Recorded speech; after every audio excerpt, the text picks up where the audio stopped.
Welcome to ON1, the podcast for tips, tricks, and techniques for the ON1 software community. And here's your host, Scott Kelby. Well, hey everybody, welcome to another episode of ON1, where we talk about all the cool stuff for people who use the ON1 software and the ON1 plugins like me. And we've got a great show for you today. We're going to cover a whole bunch of stuff, and we have a special guest. Dylan Kotecki is here. Not Gillen, but Dylan. Dylan Kotecki. He's right there. He's definitely not a Gillen. He's chilling. We're chilling with Dylan, and he's going to be joining us in just a couple of moments.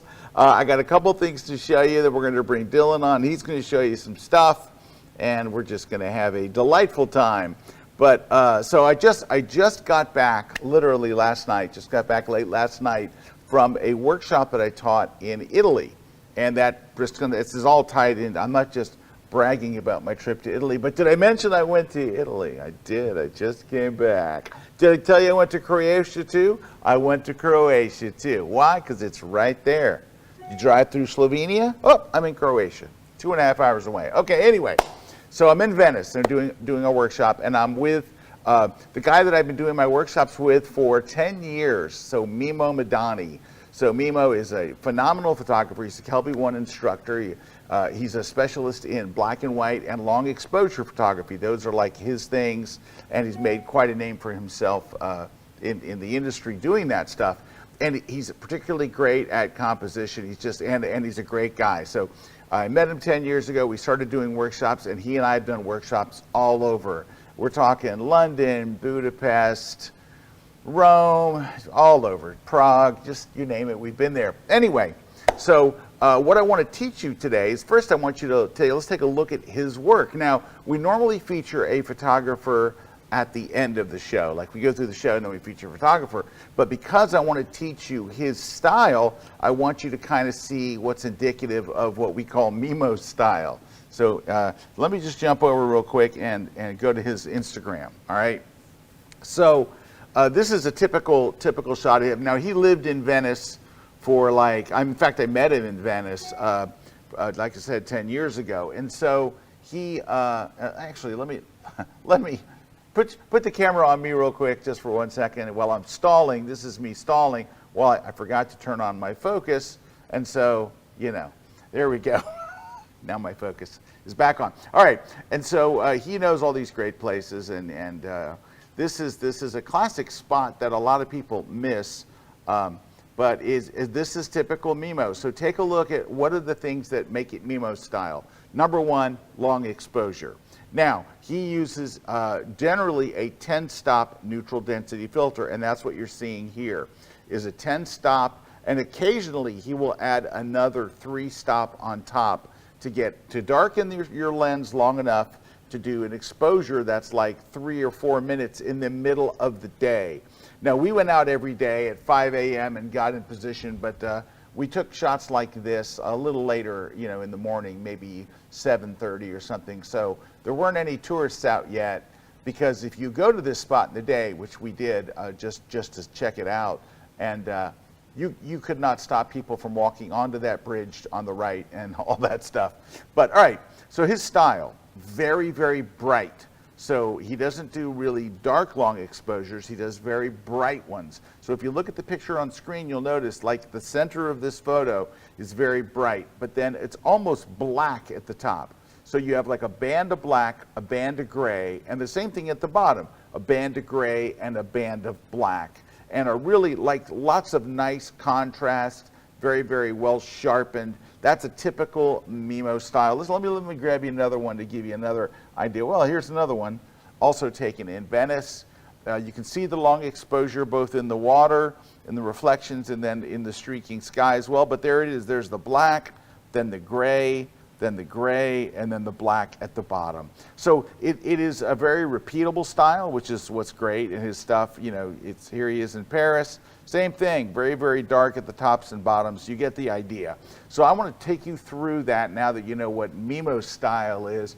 And I love it. And we teach it. We actually teach it in our in our workshop to all of the attendees, because it's a really fun style. It's at least worth trying and seeing if you like it, and then if we do like it, at the very end we'll make a preset so we can apply it to any image. So now we're gonna be, of course, in Photo Raw, but this also works if you have just photo effects. So if you have ON1 Effects, like 2024 or 2025, any of those, it'll work just great. By the way, while I have your attention, if you happen to be a Kelby One member, look in your email, right? Go and look in your email, because ON1 was kind enough to give all Kelby One members a link to go download Effects 2024 for free. So if you're a Kelby One member, go look in your email for something from us and from ON1 giving you ON1 Effects. So you'll be able to do this exact thing if you don't already have it. But I imagine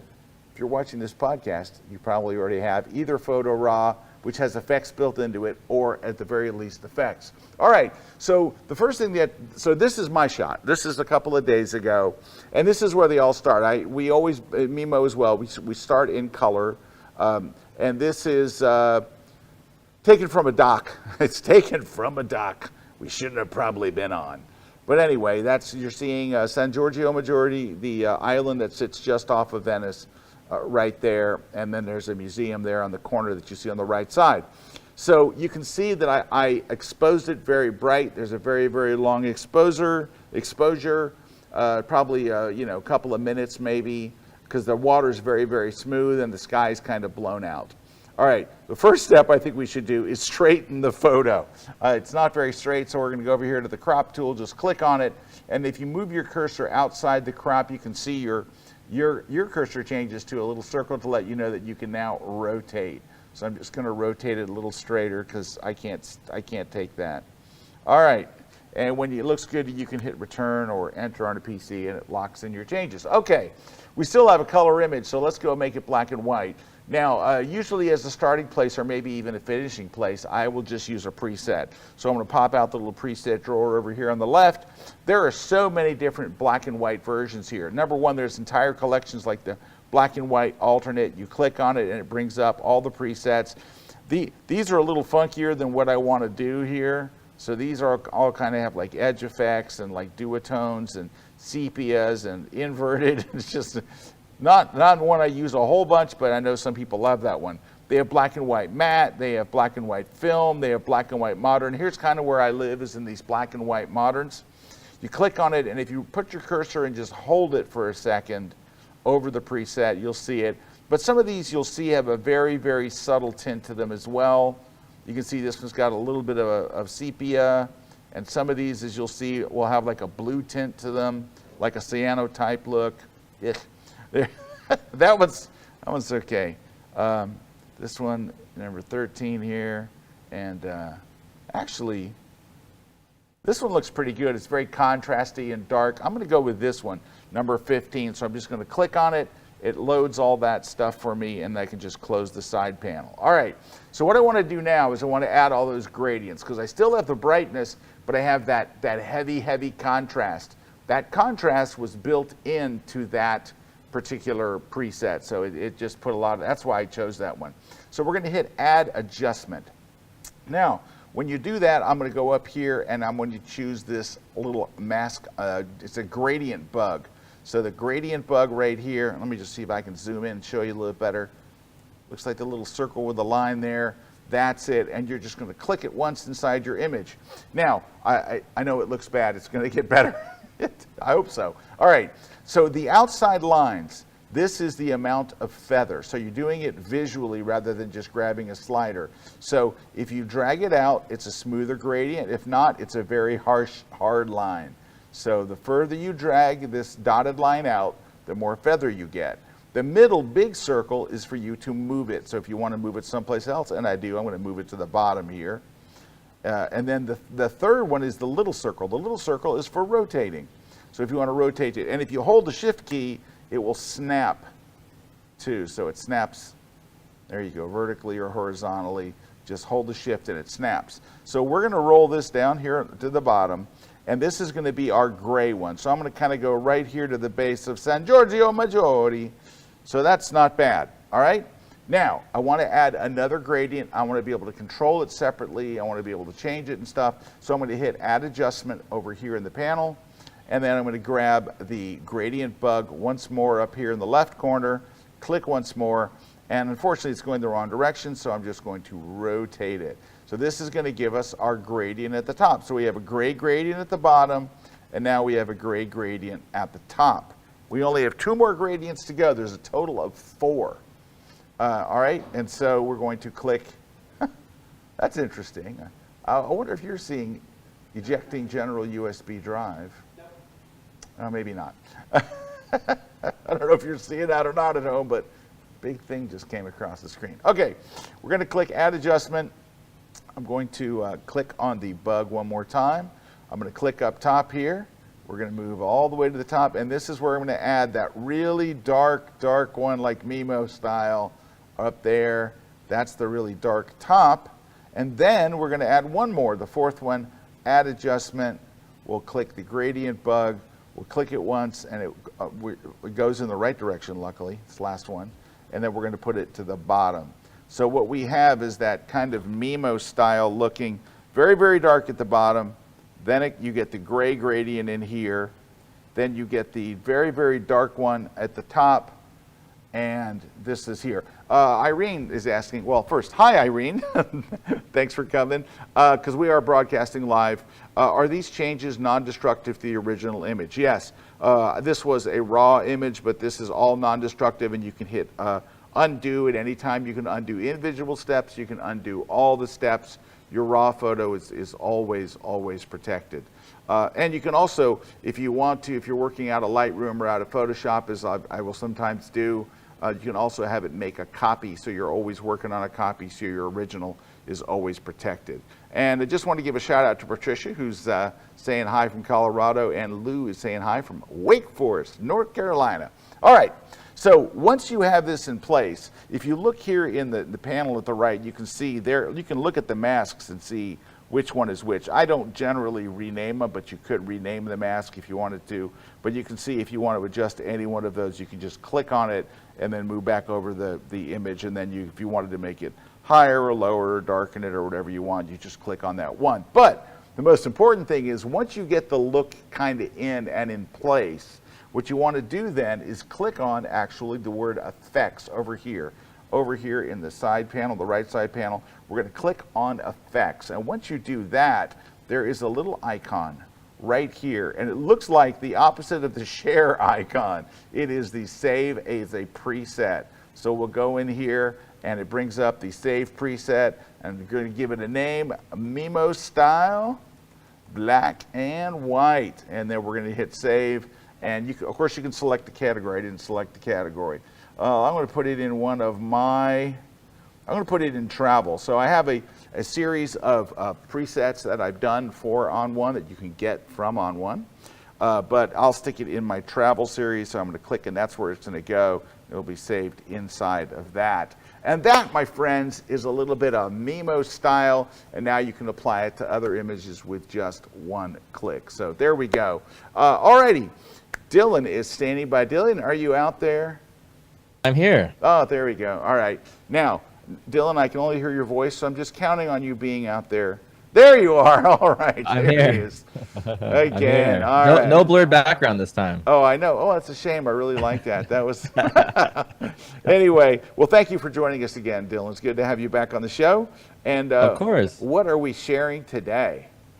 Well, like you like to use gradients, it seems like. And so I've been playing around with sort of creating a little bit of dramatic light using gradients and just creating light within your scene where it's not there necessarily. And so typically with images, especially when you're shooting outdoors, sometimes they can be a little bit flat and dull. And so bringing in some light or just some interest with gradients and using local adjustments is a really great way to just make a scene a lot more interesting than it was when you first captured it.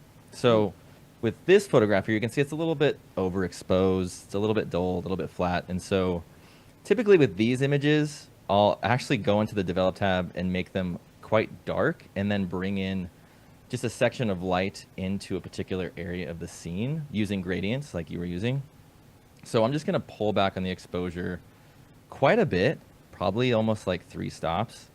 I'm going to add in a little bit of contrast here just to make sure that when I do pull up on the shadows and midtones, things aren't dull. And so I'll just boost the midtones a little bit, maybe the shadow tones a hair. And then to bring back some life into the actual area of the scene here, I'm just going to pull up on the whites slider there. More often than not, when I'm trying to recover a really bright image, I'll reduce the exposure and then add a little bit of the white back into it just to give it a little bit of pop and some contrast. But what I'm going to do here is I'm going to bring in a little bit of light into this top right section using gradient masks, just like you were doing. But I'm going to go into the local adjustments here. I'm going to add a local adjustment. And with this local adjustment, I'm going to brighten it up. So I'm going to use this lighten style, and I'll probably brighten it up more than it already is, maybe around 1.5 stops. And just like you had that question about non-destructive editing, the great thing about Photo Raw is that everything is non-destructive, so don't worry if you apply something and it doesn't look exactly how you want it to look. You can always just go back in, fine-tune it, or readjust it to your taste. So I'm just going to pull up on the exposure, a little bit of contrast again just to ensure things aren't dull. I'm going to pull up on the whites a little bit, maybe the midtones. I'm just kind of playing around. It doesn't have to be perfect. And then I'm going to add in a little bit of warmth here, maybe around 30 or so. So I'm going to grab my gradient mask tool. I'm a big keyboard shortcut guy, so I'm going to hit M on the keyboard to grab that. So I'm just going to drop this down, and just like you were saying, use this little handle to rotate, this larger handle to position, and I'll just set it up here in this top right corner. And then the magic comes from, like you were saying, this perforated edge here where you just feather the mask down. And so I'll just pull this down, and it brings in a nice bit of light into the rest of the scene. Ooh, I like this. And so with just this one local adjustment, you know, you have a lot of just nice interest, warmth, brings in some dramatic light. And so we went from this to this. And let me remove this masking property so that we can see everything. But, you know, if we hit this before and after here, we have the original and then after. And it really didn't take, you know, a whole lot of time at all. Just basically reducing the exposure to bring back those highlights within the sky, and then just essentially adding in that one local adjustment. And so if you wanted it brighter, you could, you know, pull up on the exposure. If it's becoming a little bit too bright, I'd recommend maybe pulling up on the midtones so that you don't increase the exposure too much to bring in those highlight clippings. But yeah, really great way to just bring in a little bit of life and a little bit of interest into a particular area of your scene. One thing I would recommend is that if you do have an image, and we'll go to this image for example, if you do have an image where you want to apply that particular adjustment, I would recommend taking a look at the image and finding the direction of the light source. So in this case, we probably don't want to apply that gradient on this left-hand side. We'd probably want to apply it to this right-hand side because we can see that's where the light is coming into. So I'm just going to perform a similar adjustment here. Reduce exposure, contrast, maybe some shadow tones, midtones, and then the whites again just to bring back life. And then same thing, just go into the local adjustments. Let me remove this masking properties dialog. I'll just brighten things up. Again, it doesn't have to be perfect right away. I typically just like pull up on sliders and just kind of willy-nilly and just see, and then I'll, you know, fine-tune it later on. And then again, temperature a little bit, grab my masking bug, your gradient mask tool, drop that down. That's a little bit too bright, but again, we can always fine-tune it. In this case, I'm just going to pull back on the exposure, or the opacity rather. And then again, just open up the feathering. Maybe position that up a little bit more. And just have a nice little dramatic light coming in from that right. Yeah, that looks legit. That's pretty good. Yeah. And just to give it a little bit more oomph, you know, a little bit more interest into the scene.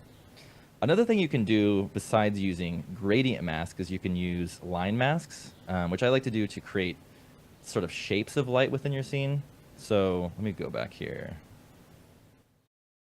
And so it scenes like this in particular where you have, I would say, blocking going on from an area of light, so you can see the light is coming in from this little alleyway into this scooter there. What I like to do sometimes is I like to accentuate that and make this area surrounding that light a bit darker, almost like a vignette, but just to focus the viewer's attention into this particular area. And a really easy way to do that and to create your own sort of custom shape is with a line mask. So the great thing about line masks in Photo Raw is they're really easy to use compared to a line mask in Photoshop or the pen tool inside of Photoshop. So I'm going to grab my line mask tool, and what we're going to do is we're just going to create this shape. Let me just hide this zoom panel here. And so I'm going to grab my line mask tool, and I'm just going to create a shape around where that light is. And Dylan, where do you get the line mask tool from? Oh yeah, sorry, I'm such a keyboard shortcut guy. Sorry. So the line mask tool, you head over to your masking tools on this left-hand side here, just click mask, and it lives right in this little menu, right there underneath quick mask brush. So I was just holding down Shift and P, but if you're if you're searching for it over there in the tool well, go up top here, it's in this little menu, and it's just that line mask tool. And you'll see once you grab it, you have these little crosshairs, you could say. And so we're just going to drop a point, and the great thing about it is to create a line, you just drop a point and then essentially just drop another point. But if you're looking to curve the line, you just hover back over that line that you created, and there's a little handle right in the middle, and then you can curve it really easily. So if you do need to create a curve, it's really easy to do versus working with the pen tool inside of Photoshop. Yeah. So what I'm going to do is I'm just going to create sort of a rough outline around where I want that light to be. It doesn't have to be perfect. You can always go back in and readjust it later. But I'm just going to go down here, maybe right there, and just sort of trace this area where we want it to be. And so essentially now, because I'm using a local adjustment, and actually, I might actually be working in my layers here. So let me, actually, if I click that out, it might remove the layer. Yes. Okay, let's work back a step here. I got ahead of myself. So first things first, we're going to grab a local adjustment. That's the first step. And then what we're going to do is we're going to do the same thing. I'm going to grab my line mask tool, and then again, I'll just create a little shape. It doesn't have to be perfect. Just around the area that I'm sort of tracing. And so right out of the gate, local adjustments are going to darken by default. And so we're not going to paint this inside of the shape that we created. We're going to paint this outside of the shape that we created. So you can see there's a little plus icon within that paint bucket icon there. And that's essentially telling me that it's painting in that adjustment into either inside of the shape or the outside of that shape that we created. So we want it outside the shape. And we also want a nice feather. So I typically, when I'm masking, use quite a bit of feathering just to ensure that the adjustment or filter blends in with the rest of the area. So I'll just click this, and it's going to paint that adjustment into the area surrounding that area of light. Now, again, the great thing about Photo Raw is everything's non-destructive. So if it's a little bit too much or it's a little bit too dull or it's not really doing the adjustment you want, you can always fine-tune it to make it more intense or less intense, depending on your taste. I'm going to make it a little bit more intense just so that we can see sort of the after. Just going to add a little bit of contrast just to darken up that area there. But you can see already it's just creating a little bit of a vignette around the surrounding areas, and then we just really focus the viewer's attention on this area of light. So what I'll do now is I'll typically go in and I'll actually copy the mask that we just created and burst a little bit of light into this center section. So to do that, I'm just going to go into the masking options, and I'm going to copy this mask. This is this little copy mask icon. I'm hoping, can you see that properties dialog okay? Yep. Okay, so I'm going to copy that mask. We'll add in another local adjustment, and we'll use lighten for this. And we're going to paste that mask. Now, because we're essentially pasting the same mask we had before, it's applying this adjustment to the surrounding areas. So we're just going to invert that mask to apply that into that middle section. Now, because we're feathered quite a bit, we have this little area where it's brightening it up on the outside. So I just typically grab my masking brush and I'll just paint that away. Just like that, to ensure we're applying it exactly where we need it. And so now if we view this, this little area is just sort of popping with light a little bit more. And so we're just bringing in a little bit more light into that bottom section, or that middle section rather. Now, another thing that you can do to accentuate that light is you can add in a sun flare. Now, sun flares can sometimes be a bit gimmicky, but I like to use them just in a subtle way, especially with scenes like this where you have a nice bit of directional light coming in. You can just accentuate that light a bit more. So I'm going to go into the Effects tab, I'll add a filter, and I'll add sun flare. Now within the sun flare section of that filter, you can go into type and ensure that you're in sun flare. In that texture menu, you have all of these different sun flares that you can apply. One of them I like to grab is just this very, very simple one, because you can see it just brings in just a little bit of light in from that left-hand side. The great thing about the sun flare filter is you can position it anywhere within your scene. So I'll just bring this in and just position it essentially right there where that light is already coming into. And you can make it lower or higher, just sort of depending on what you're doing. But again, because we copied that mask from before, we can just go into this sun flare filter. We can paste that mask. Again, it's copying that same mask before that we had. So what we're going to do is, again, we're going to invert it, and that's going to remove it from those edges. And we're probably going to want to clean that up again. And so now we have just a little bit of light, just a little bit of a light beam coming into that section. Mm-hmm. We can always just fix this to sort of fine tune it. But if we turn that up and on, it's not much, but it just gives that sense of more light coming into that area that we want it to be in. And so if we turn the preview off, so if we hit just check back on the original, we have the original, and then after, where we're really just focused in on that light in that section of the scene. And then from there, this is where you could probably go in and just maybe add a color grading LUT, or play around with different styles within the scene.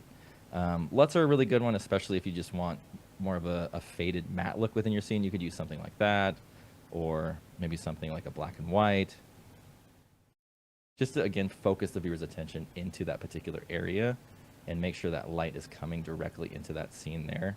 The great thing, again, like you were talking about, everything's non-destructive in Photo Raw. So if you go into your local adjustments and you need to readjust them, let's say that first sort of quote-unquote vignette is a little bit too intense, we can always just pull back on the opacity to ensure that it's not so strong within that scene, and just make sure that the overall product is exactly what we're going for.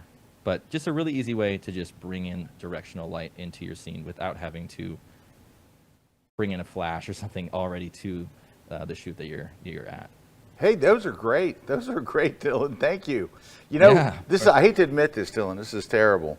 But when I bring in the sun, I always just take a big brush and paint it. I never thought to do the gradient like that. Yeah. Don't tell anybody that. That would be embarrassing. Your secret's safe with me, man. Terrible. Great. All right. All right. Well, okay. So, Dylan, I messed up something earlier. Earlier, I said that Kelby One members get effects for free. It's no noise. It's no noise. It's no noise AI, which, by the way, I use as often as I use effects. I use it all the time. Totally. It is so. If you're a Kelby One member, say goodbye to noisy images. Go get the check your now. The giveaway ends tomorrow. So on Wednesday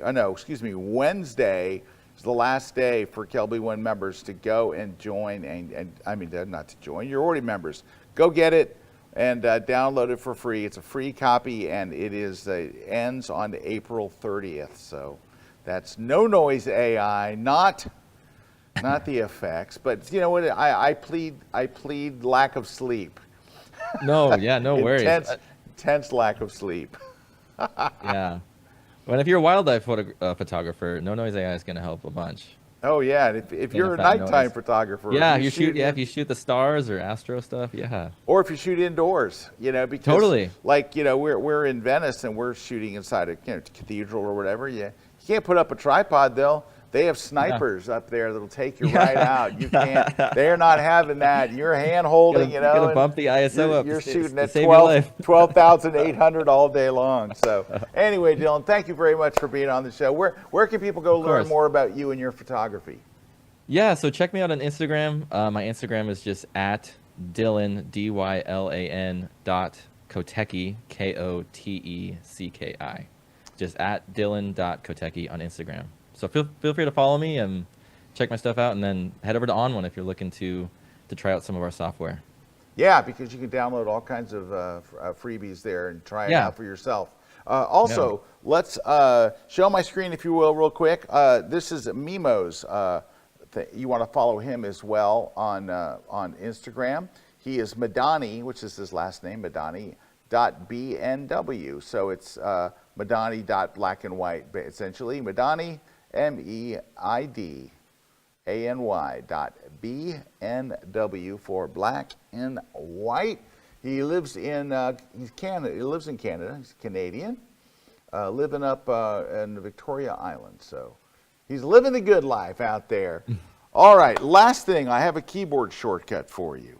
Now, it's actually 2 keyboard shortcuts since Dylan is very fond of them. I'm going to show you one. The first one is Command Y shows you a split screen before and after. Dylan was showing you there earlier that you can see a before and after, and then you can slide here the difference. Let me get off my bug here.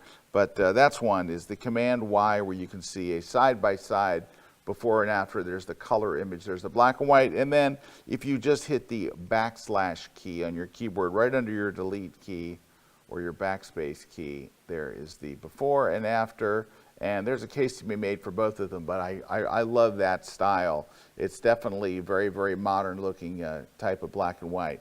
So thanks to Dylan, and thanks to everybody who watched us live today. We appreciate you guys tuning in. We'll see you next month. Thanks for everybody. Thanks for watching One-on-One, and we'll catch you next time. Take care. Thanks for watching. See you next time.